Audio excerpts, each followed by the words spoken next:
There's a statement I often encounter which runs along the lines of this: a belief in science requires the same amount of faith as a belief in God. This statement is incorrect. While faith is certainly required to believe in God, science is geared towards removing reliance on faith. Science is the systematic acquisition and application of knowledge about the structure and behaviour of the physical universe, gained via empirical evidence through observation, measurement and experimentation. The definition of science is bound up with gathering observable, measurable evidence. It does not enlist faith. It's sometimes argued that because science hasn't yet uncovered all the answers, there are things that you have to take on faith, so science requires faith. This is making an error in reasoning. Science describes what happens. Any predictions it makes based on what's observed to happen are then supported, not supported, or contradicted by further experimentation and/or observation. Science doesn't require you to take anything on faith. In the absence of valid, reliable evidence, the default position is we don't yet know. Some people act astounded when scientists say they don't know all the answers. But why? No reputable scientist has ever claimed to know all the answers. Science isn't about trying to prove how clever you are, but it is about striving to determine what's really going on. I don't claim to know how the universe came to exist. You may say, well, I believe God made it. That's better than no answer. But you'd be wrong.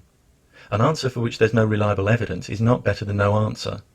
I don't know is a wonderful answer. It's honest, accurate, and requires no faith. There's no shame in admitting you don't know something. On the contrary, the only shame is in claiming you know when you don't or can't possibly know. Science doesn't yet have the answers to many questions we would like to know, but what it does have, unlike faith-based claims, is a rigorous, reliable, and self-critical way of looking for answers.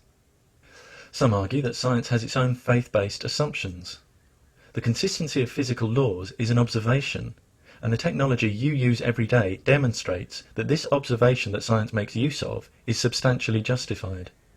If aeroplanes sometimes became invisible in mid-air, you might have a case for claiming that the consistency of physical laws is a faith-based assumption. The truth is, we take scientific technology for granted because of the overwhelming evidence that the physical laws behind it work consistently. Notice I'm not commenting on the goodness of technology. The morality of nuclear bombs, or for that matter mobile phones that play the Rednecks Cotton Eye Joe, is a different discussion. What I'm pointing out is that the science behind the countless complicated and simple things that you use every day works. If you deny that, then ask yourself how you're watching this video.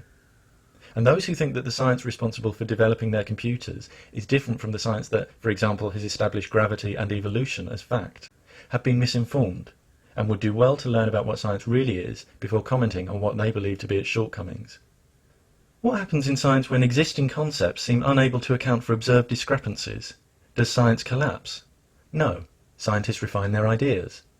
Newton's equations, although still powerful enough to predict the position of the moon centuries in advance, were replaced by deeper Einsteinian physics, which have far greater predictive power for scenarios involving very strong gravity.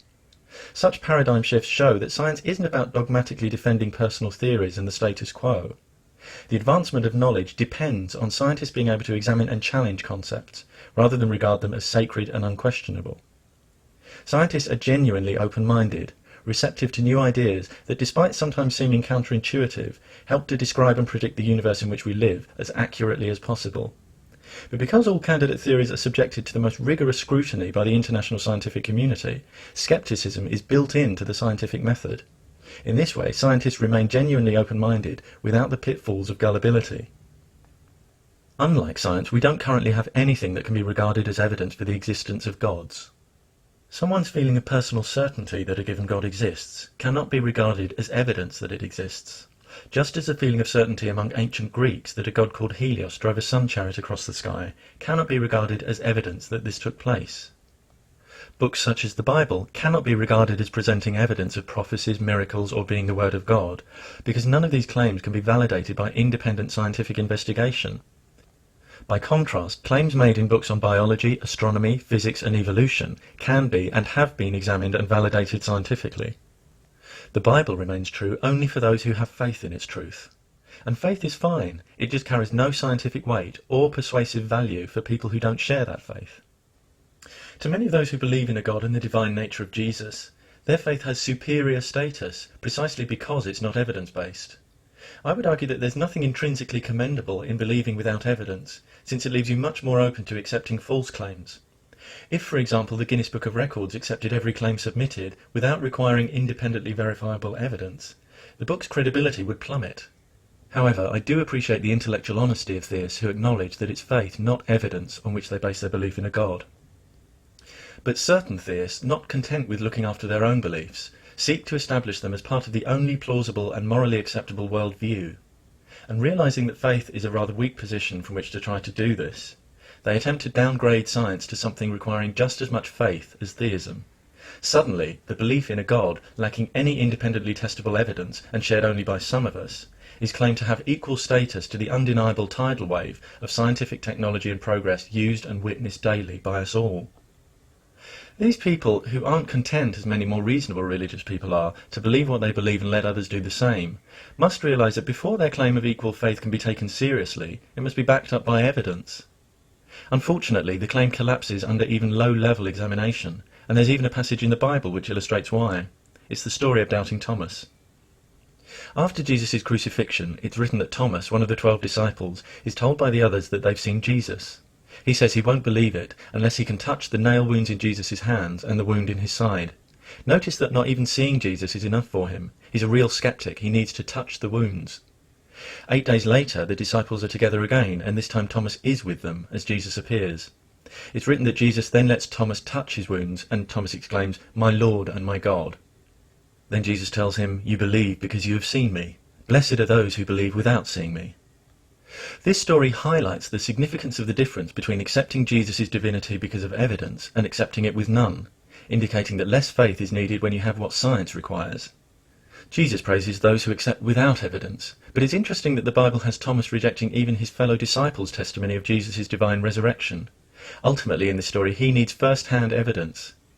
Why evidence of the kind purportedly required and granted to doubting Thomas isn't currently available for modern atheists remains unexplained. Even if it wasn't self-evidently untrue that science and theism require equal faith, one certainly can't make that claim and simultaneously claim faith as a badge of virtue that makes theists superior to the sceptical scientist. It's either one or the other. You either claim equal faith or claim faith makes you superior. You can't have both. You can't have your faith cake and eat it. As I've explained, I don't think either claim can be justified. I have no problem with other people having beliefs that aren't based on evidence. Some of my friends and family have beliefs in God, homeopathy, aura reading and astrology, none of which I share, and this doesn't stop us loving each other. But when someone's evidence-free belief boils into the demand that everyone else must accept that belief as the only one that's plausible or morally defensible, big problems arise. Imposing an evidence-free belief, such as a belief in God, upon an individual or group via education, law, government or any other institution is dismissive, unreasonable and uncivilized. Faith-based beliefs have no place in these institutions, and the people who hold such beliefs are, in my view, entitled to pursue them only in their own time and with their own resources. Misrepresenting science doesn't increase the status of their beliefs. It just creates the impression that they're unwilling or unable to engage in fair and honest discussion. If I believed there was a God, that would be enough for me. I wouldn't get tangled up with making insupportable claims to try and prove it logically to non-believers. If believing in a God isn't enough for you, if other people's non-belief leaves you feeling angry, and you don't believe they have the right to live their lives as citizens worthy of equal respect, especially in education and law, I'd encourage you carefully to consider why you feel that way.